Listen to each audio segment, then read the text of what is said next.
Hi and welcome to this lesson from TheMathsTutor.ie with some final advice for leaving Cert Maths for both higher level and ordinary level students.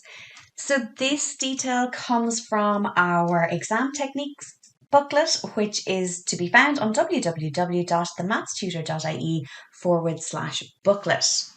So what we're going to look at in this lesson is what you should do before the Leaving Cert Maths exam and what you should do during the Leaving Cert Maths exam. So before the Leaving Cert Maths exam, make sure that you come prepared. So you need to have a few things ready before the exam, and this would be our pre-exam checklist. So things you need to have with you on the day, and you can start getting these ready in advance and have them all ready before the exam. So the first thing you're going to need is your mathematical set. So this is used for constructions, for drawings, for questions like that. And what needs to be in our mathematical set is a ruler, a set square, a protractor, a compass, a HB pencil, an eraser, and a pencil sharpener. So all of those things should be in your math set, and you should have that with you for both paper 1 and for paper 2 of the Leaving Cert. Other things that you need to get ready and have ready for the day are pens and pencils. So the rules are that you must write in blue or black ink only. And when we talk about writing in blue or black ink only, we don't want to see gel pens. So make sure you're using plain, ordinary blue or black ink pens, no gel pens, and no other colour pens. So make sure you're just sticking to blue and black, and have lots of those with you just in case a pen leaks or a pen breaks or a pen runs out of ink, so that you have some backup pens with you.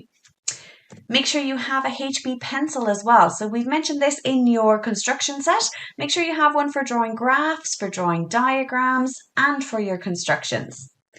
And a highlighter pen can be very handy to have with you to highlight the relevant information in a question. So you might want to go through the question and highlight figures, highlight units, highlight exactly what they're asking you, especially in the wordy parts in section B, where there might be a lot of information and you really want to drill down into what's important in the question.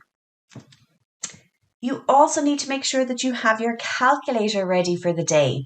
So your calculator needs to be a scientific calculator, and make sure it's your usual calculator. So it's a calculator that you know how to use and is valid for exams. You're going to have to write down the make and model of the calculator that you used, so make sure you're familiar with this and that it is one that is allowed. Once you've been using it in class, it's probably fine, so you can just check that out with your teacher to see that you have a valid calculator. Make sure your calculator is working. So make sure the battery is working in it, and make sure that the display is working in it, so you can read everything that's showing up on the screen and you're able to see your answers clearly. It's important that it's a calculator that you know how to use and that you're familiar with using, so that you know how to reset it and you know how to change the mode. And why this is important is sometimes when you go to use your calculator, it might start showing you fractions in a different version or scientific notation rather than decimal answers, and that can throw you in the Leaving Cert. So make sure you know how to reset the calculator and make sure you know how to change the mode. So there's a couple of modes on our scientific calculators. We might be putting in information to get a table to draw a graph, or we might be in statistics mode to find the standard deviation or something like that, and we need to be able to go back to our regular calculator mode. Bring a spare calculator with you if you can, and make sure that the spare calculator is similar to the one that you use, or even better, identical to the one that you use, so that you're familiar with this as well. And for higher level students, make sure to see the videos on TheMathsTutor.ie on correlation coefficient. And for both higher level and ordinary level, make sure you see the videos on how to calculate the standard deviation.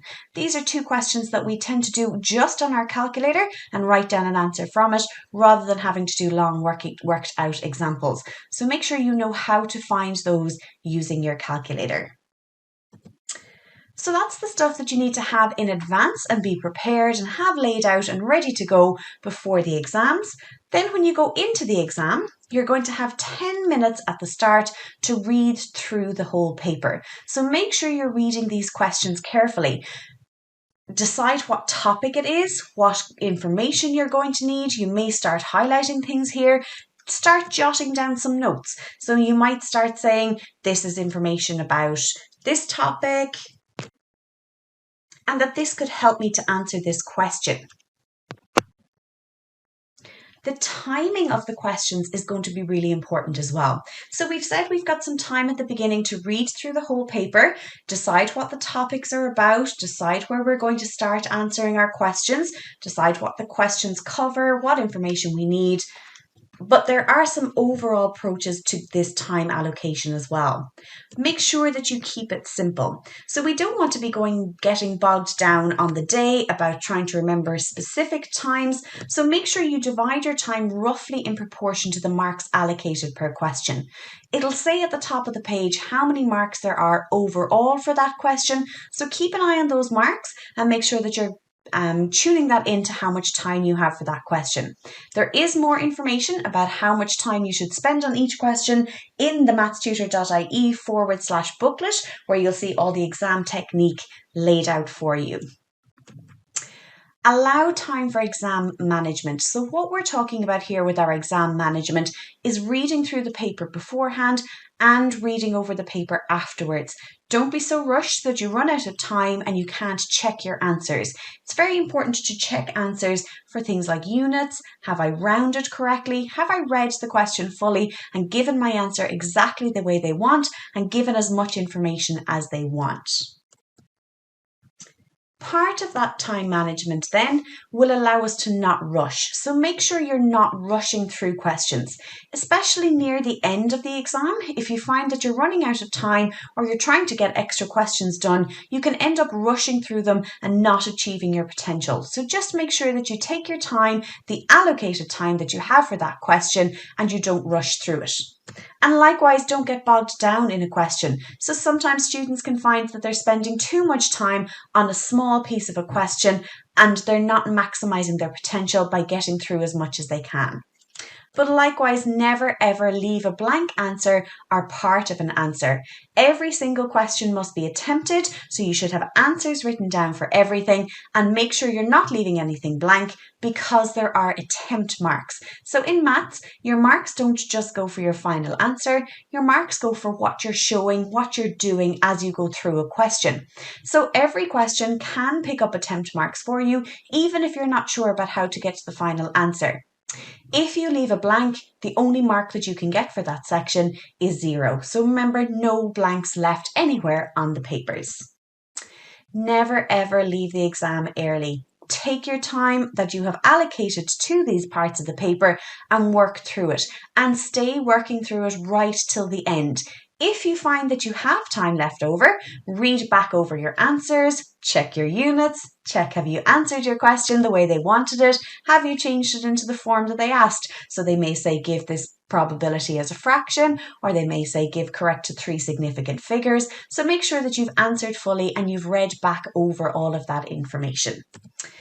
Keep the postmortems brief afterwards. So don't be spending too much time analysing what happened.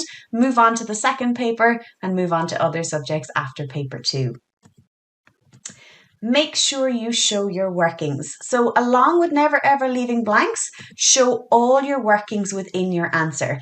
Every single thing that you write down can be building up marks for you. So make sure you're including every single step that you're doing.